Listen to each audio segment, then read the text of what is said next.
Coming up on Hashtag That, we're back with the latest news updates, a review of a hit movie, Nobody, and a brand new series. All that and more. From Hampton to Hollywood, we're your source for Quinnipiac entertainment news.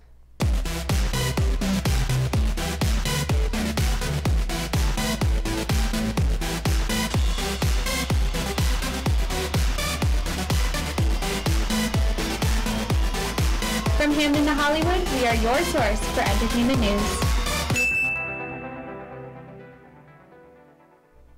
Welcome to Hashtag That. I'm Caroline Torpy. And I'm Liz Ippolito. We have a ton to talk about, and it's coming to you for the next 30 minutes starting right now. After weeks of taunting online, family vlogger Austin McBroom of the Ace family has finally convinced TikTok e-boy Bryce Hall to fight him in a TikTok versus YouTube boxing match.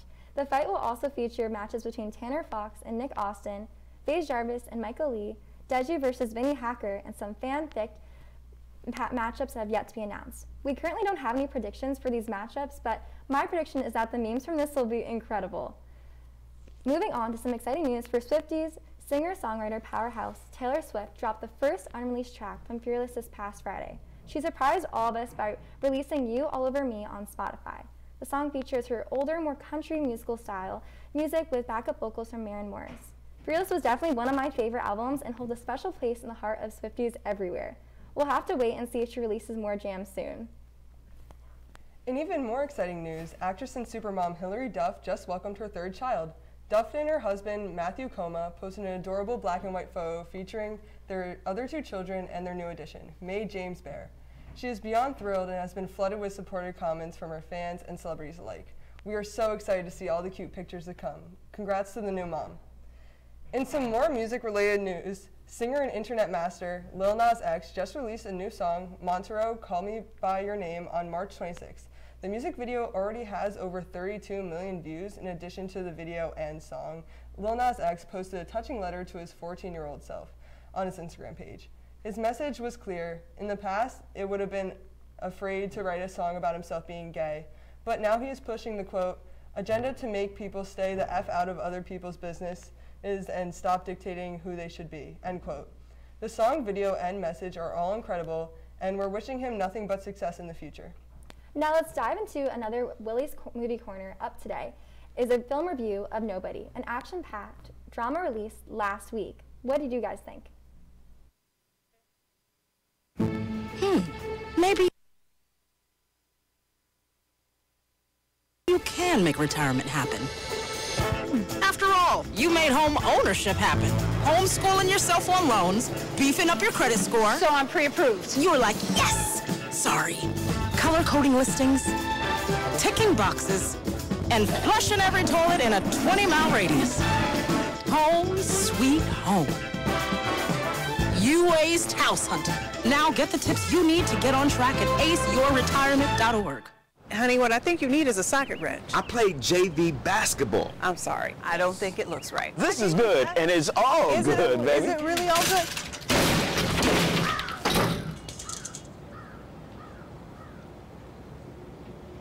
If you love me enough to routinely test your handyman skills, not to mention the strength of your marriage, then of course you'll visit nhtsa.gov/therightseat to make sure I'm in the right car seat. I'm gonna call my dad. Meet the Scan, a simple procedure whose mission is to detect lung cancer early.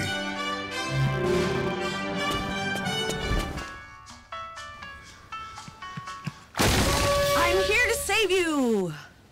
But I feel fine. That's great, but you may still be at high risk for lung cancer.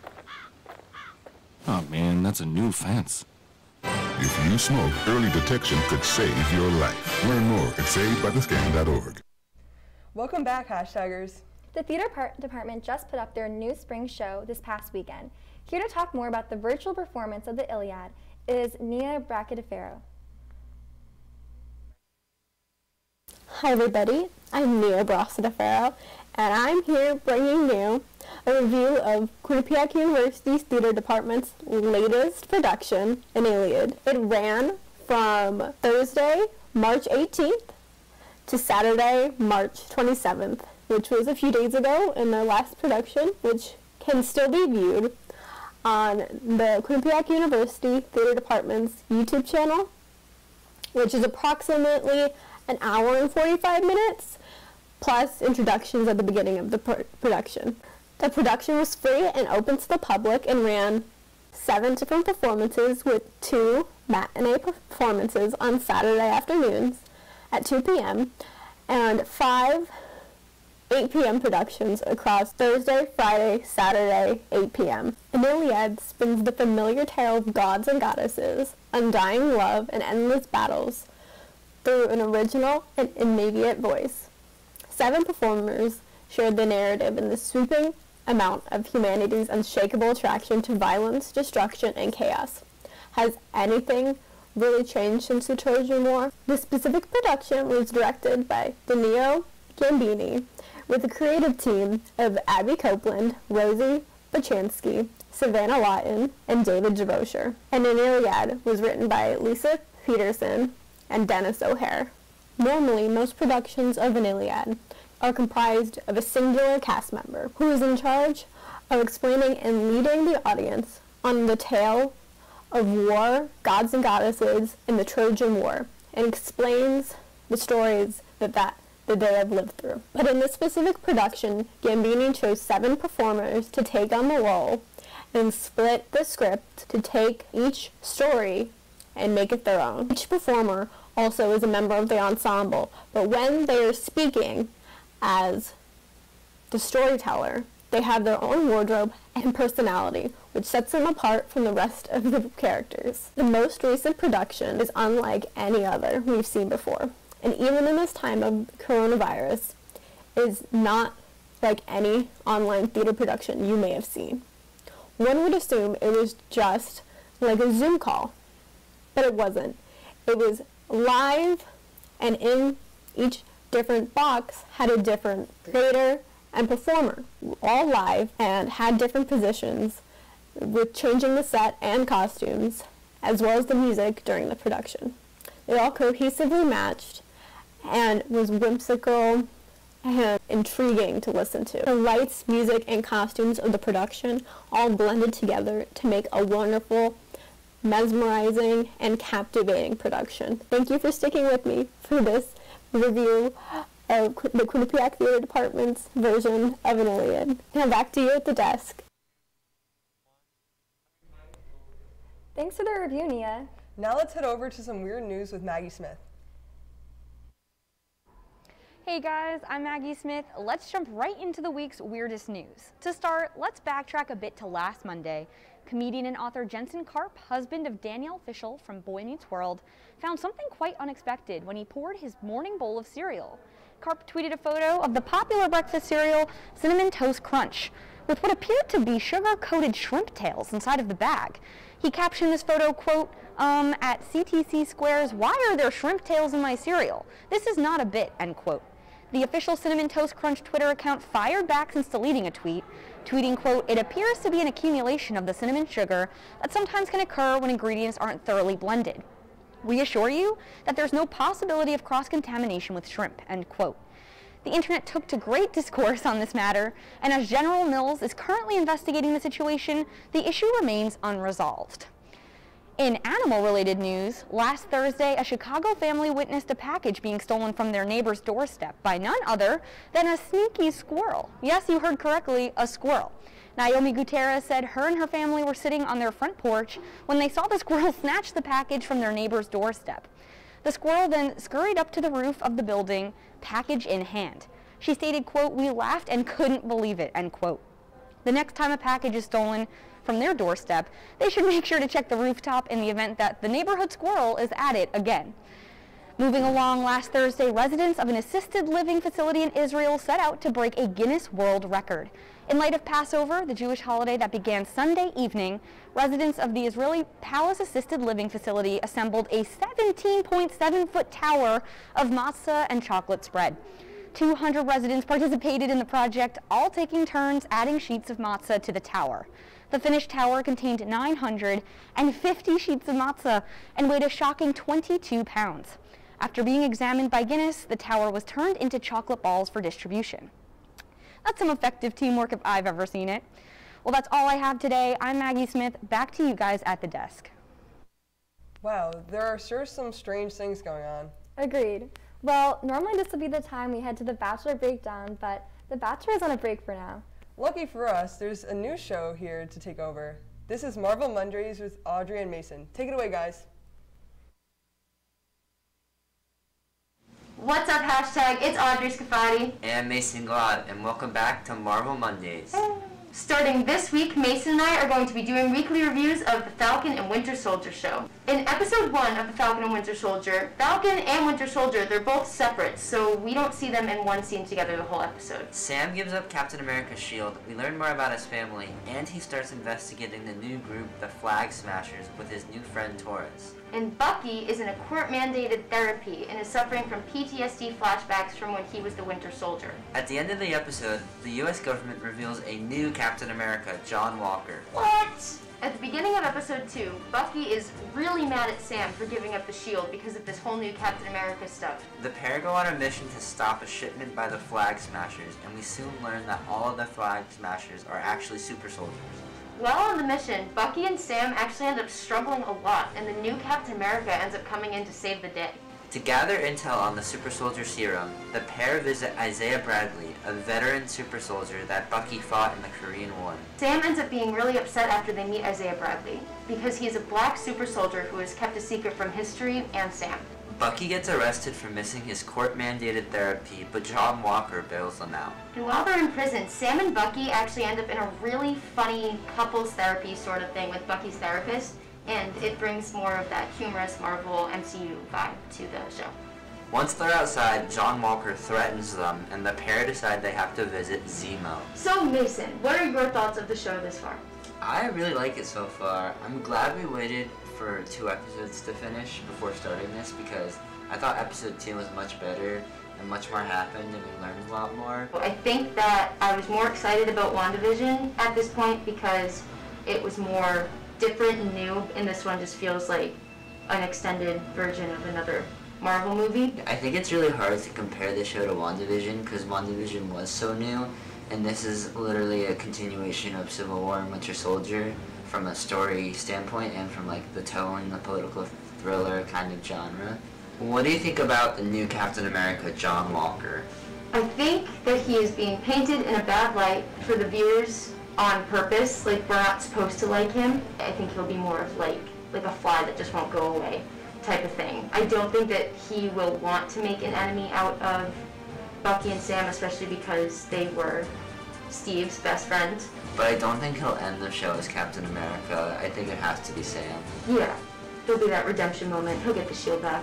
I think it's interesting, like, how Steve's shadow, like, hangs over the entire show. I think that's really cool, especially coming right after Endgame. I'm super excited that they went to go see Zemo. Zemo's one of my favorite Marvel villains, and I think he'll definitely spice it up a little bit. Something that is a little bit concerning is the fact that we have not seen Sharon Carter yet, because she was made a really big deal about in all of the previews and advertisement, and we've seen 2 episodes out of the 6 episodes that this show has, and we haven't seen her yet. I think with Sharon Carter and some of the other developments in the show, it's making me a little nervous because the show is only 6 episodes, and I feel like they gotta get some stuff going. We don't know that much about them yet, but I will say I think the Flag Smashers and Taurus, I love Taurus. Yeah, he's cool. I think both of those are very interesting, so I'm excited to see what happens with them. Something else that I also think is interesting in the show is how they're tackling more serious topics like race and representation. So I think seeing how Marvel being they go about that and just talking more about that, because I don't think they're just going to leave it at what they just did. So I think they're really trying to address some very like modern things, and I think it's really cool they're doing that too. Overall, I'm really excited to see what happens next week, and I'm excited to talk about it with you guys. See you next week for Marvel Monday.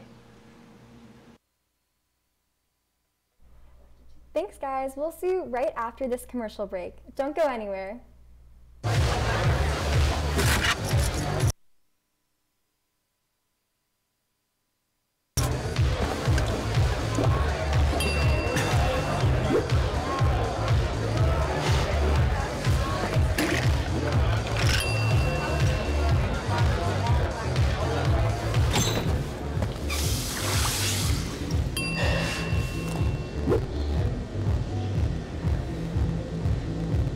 If you need to do something to feel okay to drive, you're not okay to drive.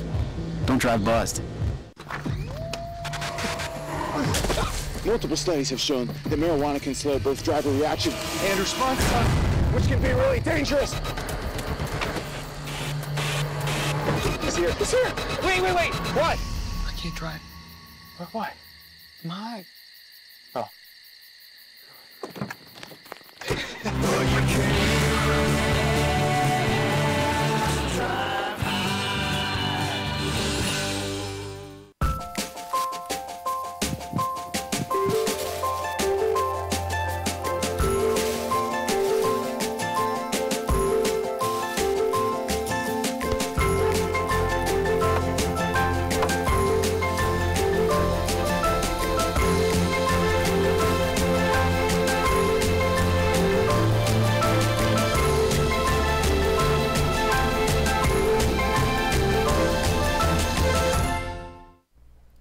Liz, I don't know about you, but I'm so excited to hear some Hollywood news updates. Me too. Manny Galicki is here with the latest news. Take it away, Manny.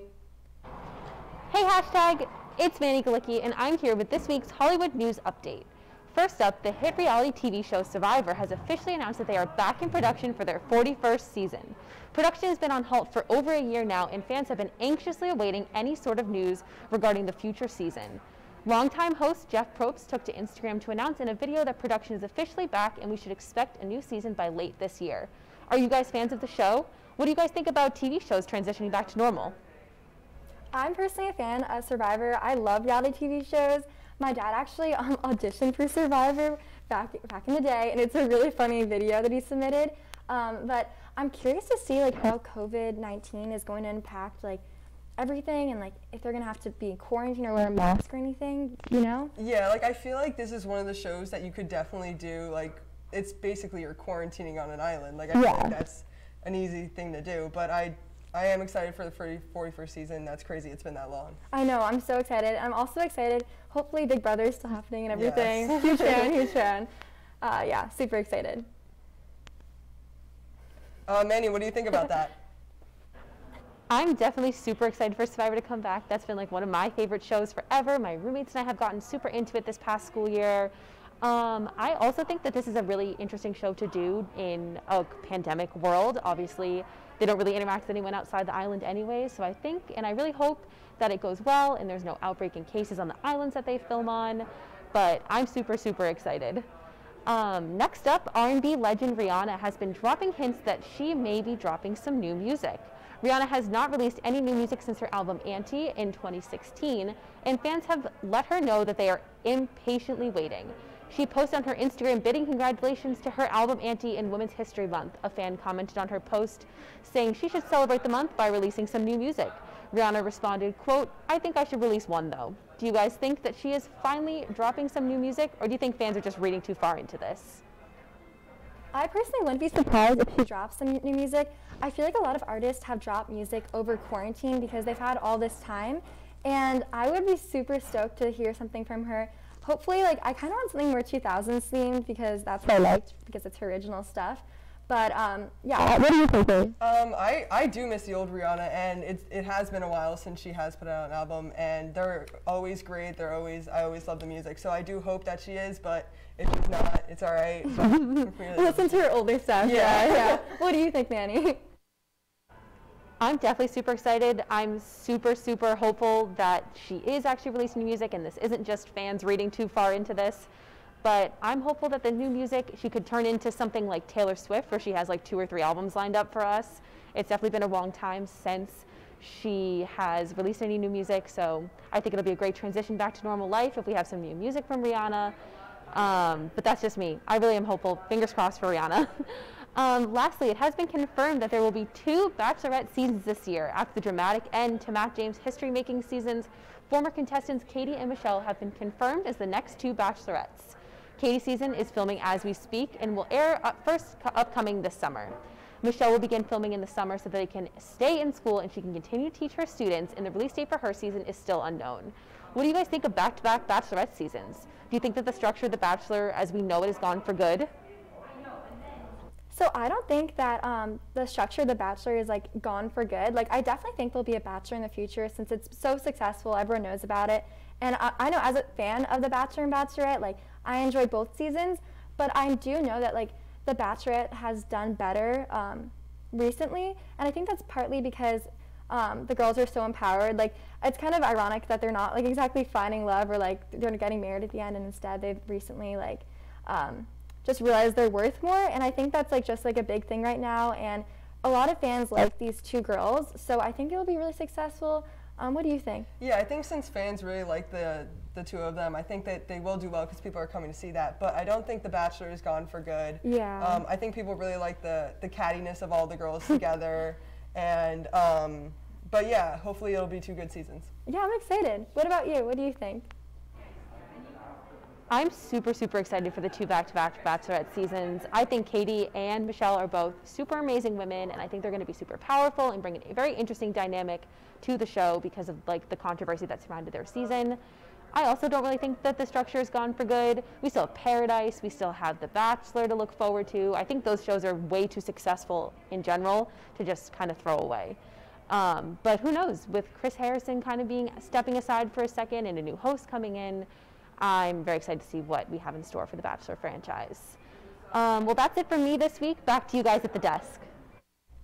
Thanks for the updates, Manny. We'll be back to share more after this commercial break.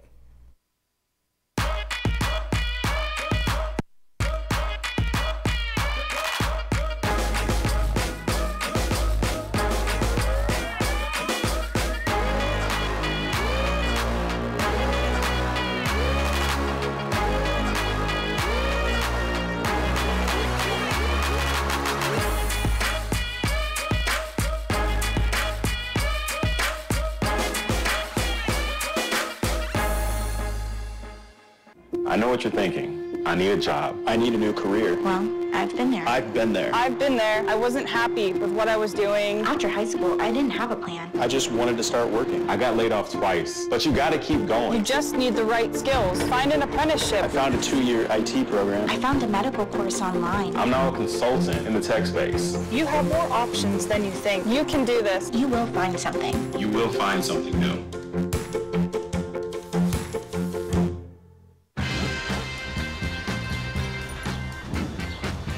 When we adopt a shelter pet, we discover they're a unique mix of all kinds of things. Come on, Drew, spot on this last one.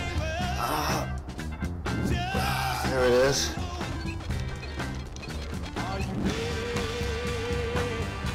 Keep going with it. Leo. They're a little bit of a lot of things, but they're all pure love. Now we're going to head over to Willie's Movie Corner to hear the new film review of the movie Nobody. So let's check it out and we'll be right back. Hi, I'm #That'sWillieTier, and I'm here to do a review of Nobody. It's a movie that I had the pleasure of seeing last night in a theater, in a real movie theater. It's called Cinemark. It's a real place that I got to go to and had a good time. So I went with a few people. Nobody is directed by this guy.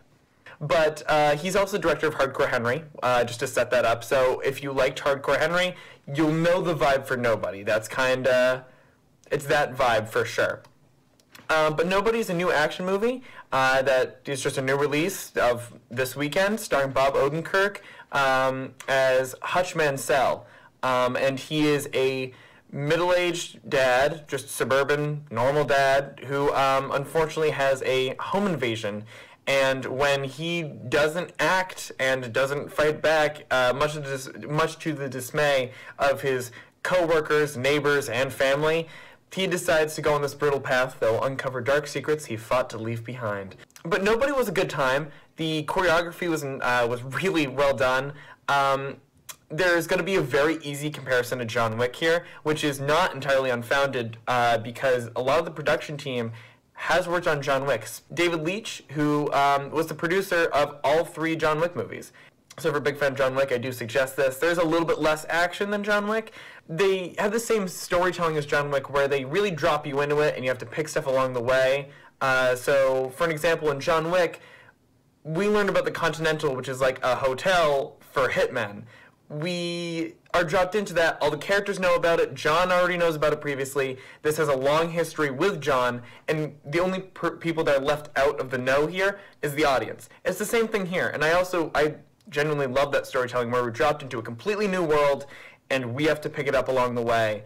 And the main character doesn't have to learn anything. We just kind of watch them follow this journey that they're very, very familiar with, and we get caught up into it. But I think that does lead me to the biggest issue with the movie, is that just because of that, unlike John Wick, with Nobody, it's more of just a 58-year-old man who just has a lot of rage inside him that he wants to get out, which, relatable, I guess. But, I mean, it's nothing to get emotionally attached to. It's an excuse to see action, but it's nothing getting emotionally attached to, and that was my biggest problem with the movie. Still an entertaining ride for an action fan, but all in all, I think that gets 3.5 stars from me, and I'll give it a little heart on Letterboxd because I did like it, but I think it really needs to up its game in other like storytelling departments. But the action is still fun. If you're not an action fan, I can't really suggest this, but if you are, it's worth watching, I think. If you are bored and you just want something to do, go ahead and watch that. And yeah, that's pretty much it. I'm That's Willie Tier. Thanks for watching. It's time for the celeb celebration. First up, we're wishing a happy 25th birthday to dancer and gymnast Kayleen Stankus. She is well known for being part of the Acrobats, a group who performs acrobatic routines on hoverboards and directing Justin Bieber's music video, Sorry. Happy birthday, Kayleen. And next up, we're wishing a happy 32nd birthday to YouTuber CJ So Cool. This commentary YouTuber boasts over 8 million followers on his channel that he refers to as the Wolf Pack. Happy birthday. That's all we have for today. Make sure to follow Q30 on Instagram, Facebook, and Twitter. And make sure you download the Q30 TV app so you can take our news with you wherever you go. For everyone in the suite, I'm Caroline Torpy. And I'm Liz Ippolito. We'll see you next week, same time, same place. Good night, hashtag.